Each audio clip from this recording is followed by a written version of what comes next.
Dear students, let us start the discussion on today's newspaper, that is 2nd February 2017. As yesterday was a budget day, there are many articles that are related to the budget alone. Now, this budget is very much significant this year and it is known for many of the firsts. What are they? First time, general budget and railway budget are put together and the budget was presented. And a plan and non-plan distinction is being done away with in the budget.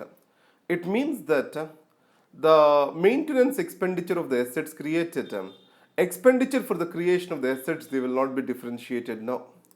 And the third thing is the railway budget and the general budget was presented together, and the budget itself was moved a month in advance. So it means the budget is presented on the 1st of the February rather than on the last date.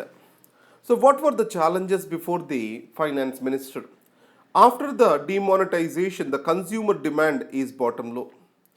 And second is the private investment is not getting boosted up in the economy due to twin balance sheet syndrome.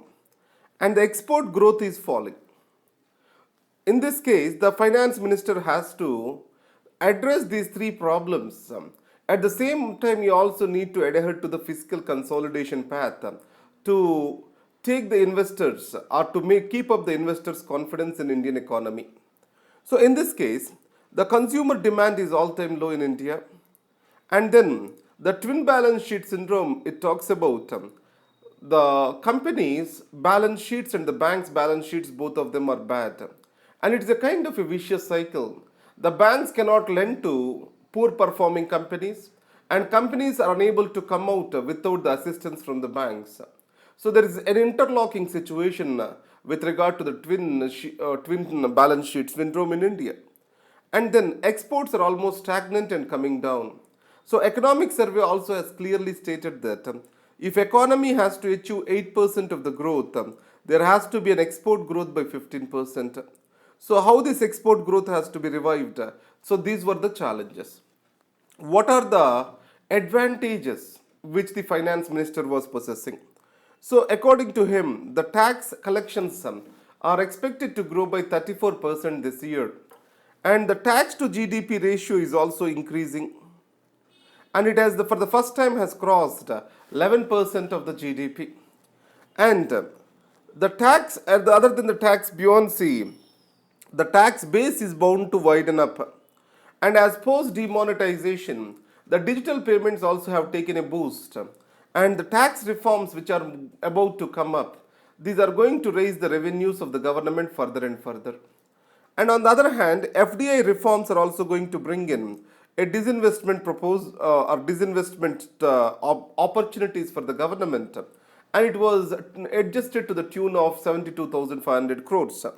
So there are many opportunities before the finance minister. At the same time, the challenges are also too huge for him to face.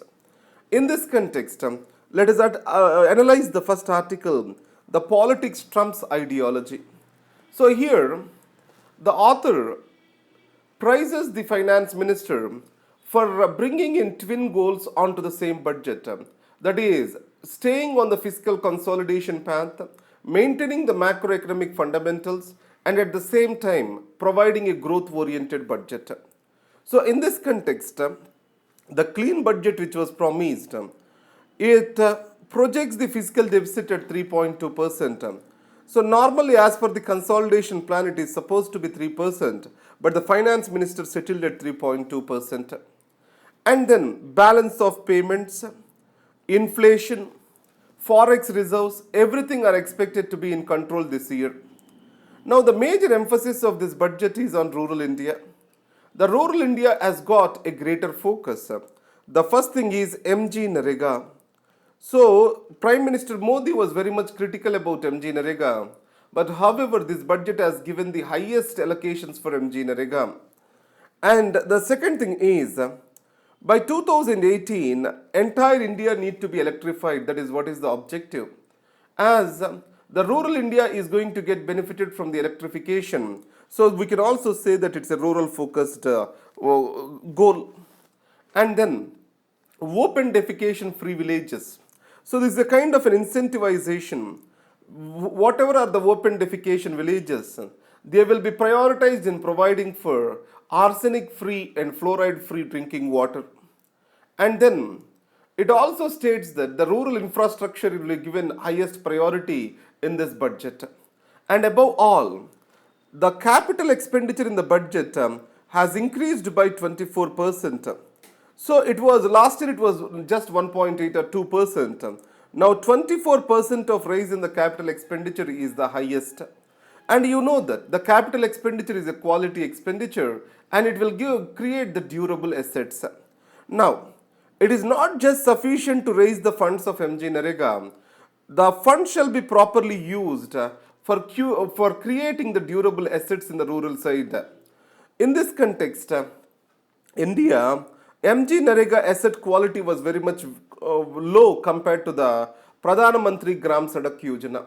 So the government has to focus on its implementation now. In this context, the greatest prize for the finance minister comes from this. So the subsidies or populistic programs are not being given by the finance minister. So this budget do not reflect on any of the populistic measures.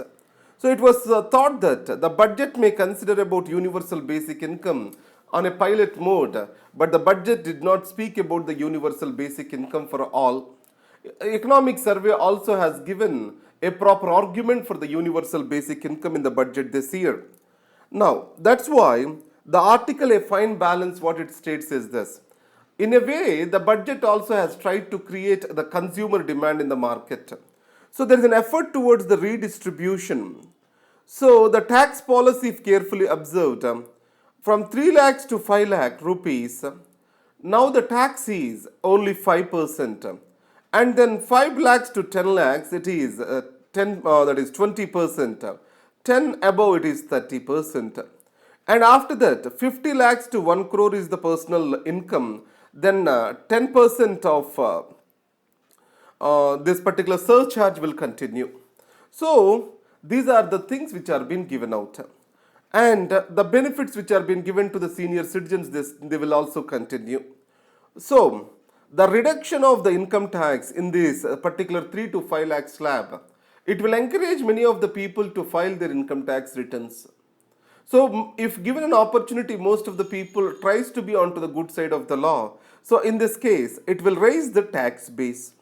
And also 12,500 rupees of reduction was given to the income tax payers.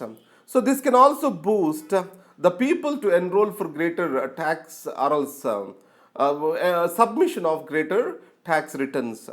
So this is an effort towards the tax base. And also decreased taxation will boost the consumer demand in the economy. So this effort can be seen as redistribution of income. And the second is the black money and corruption. This was the goal of the demonetization or one of the stated goals. So electoral corruption is the source of every other corruption. So some effort is also being done to deal with the stock of the electoral corruption. And now the flow of the electoral corruption is going to take a hit. So previously 20,000 rupees can be donated to a party anonymously. Now the cash donations are limited only to the 2,000 rupees.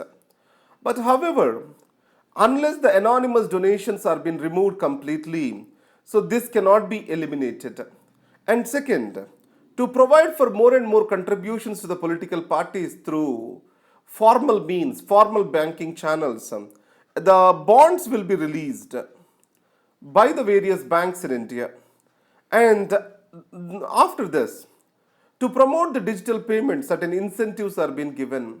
And also tax benefits are given to the small and medium enterprises.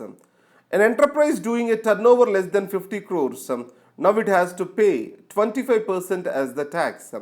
And it means it has come down from 30 to 25%. And then the infrastructure status was given to housing, affordable housing. It means that the bank loans will be widely available for this particular sector. And coming to the railways, the rail safety was given the highest priority and 1 lakh crore of rupees are allocated to the rail safety this year. So this 1 lakh crore rupees will come over 5 years And a special fund was created, that is the Rashtriya Rail Sanraksha Kosh. This is the special fund created for the railways. And then a budget few can quarrel over. So here let us try to understand the major challenges to the budget. As I said to you before, the consumer demand is the major challenge. Reviving the consumer demand, especially in the rural India. And second is the disinvestment which is being aimed at 72,500 crore rupees. How it shall be realized is another challenge.